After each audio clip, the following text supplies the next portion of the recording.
A hungry rat is placed in the middle of a pipe.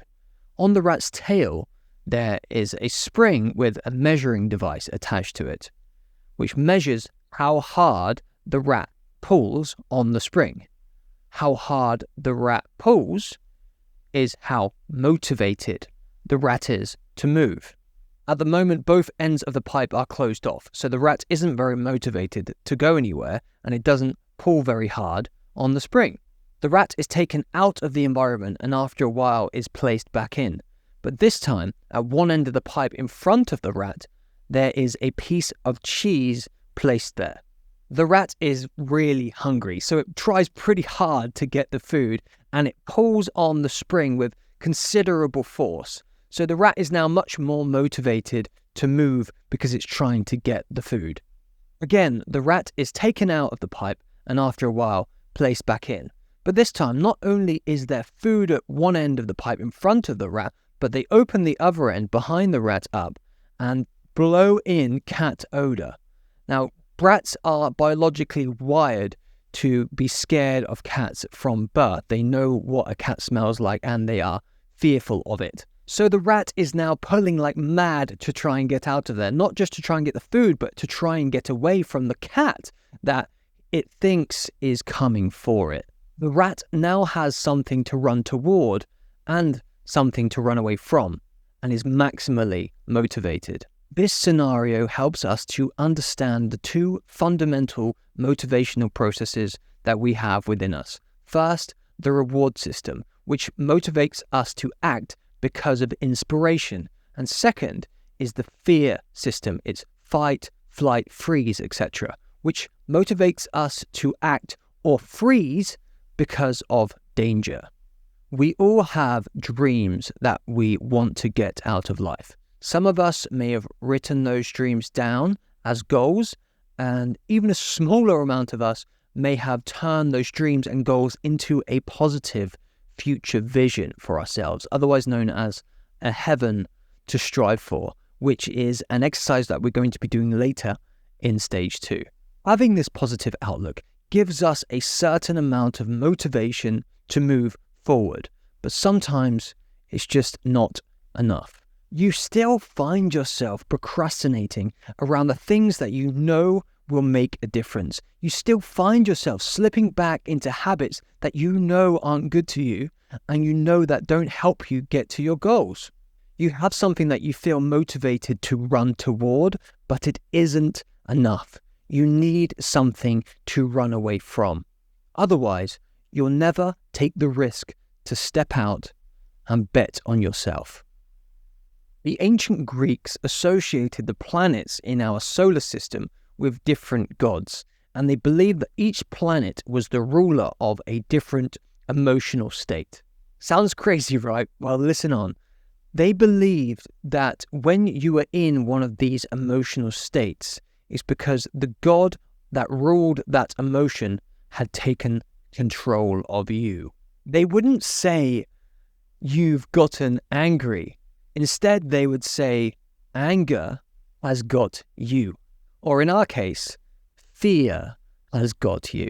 While at first this may seem simple to our modern way of thinking, there is a lot of truth to what they believed, and it's by no means a simple outlook. Unless we harness our fear and make it our servant, it will be our master. When we don't have something to run away from that is in the opposite direction to the vision and goals we have for our life, we are leaving half our motivational firepower unharnessed. We need to have an opposing vision to our positive vision of the future. We need to have an anti-vision, a hell to run away from. If we don't take control of our fear and put it in its proper place behind us as a warning and something to drive us in a positive direction, then our fear will take control of us and keep us in an endless state of paralysis or tension. So, in this next exercise, you are going to begin to harness your true motivational firepower and create an anti-vision for your life. You've started by defining some of the things that you are no longer going to stand for in your life. Now you're going to look further down the road and project those things into the future. Start by revisiting your values hierarchy from stage 1. Within each of your values that you defined in that exercise, you are going to describe what a future hell would look like in that area of your life 5 years from now. Ask yourself these questions for each of your values. 1. If I don't commit to my own personal growth, don't take any action towards my goals and dreams for the future, and allow self-doubt, fear, and procrastination to take hold of me, what are the dark depths that will lead to? 2. If I just let everything slide and allow my worst tendencies to overtake me, and we all know what our biggest temptations and weaknesses are, and continue to do the things that do not honor the best side of myself, what kind of state will I find myself in?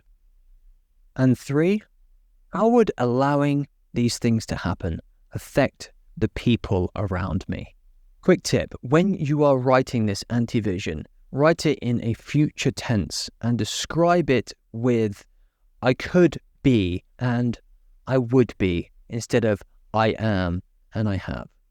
Without harnessing the power of your own fear and associating it with a hell to run away from, you will most likely automatically associate that fear with the very goals that you want for yourself. You are inspired by your goals, but you're also scared of them. You are motivated to move forward because of inspiration.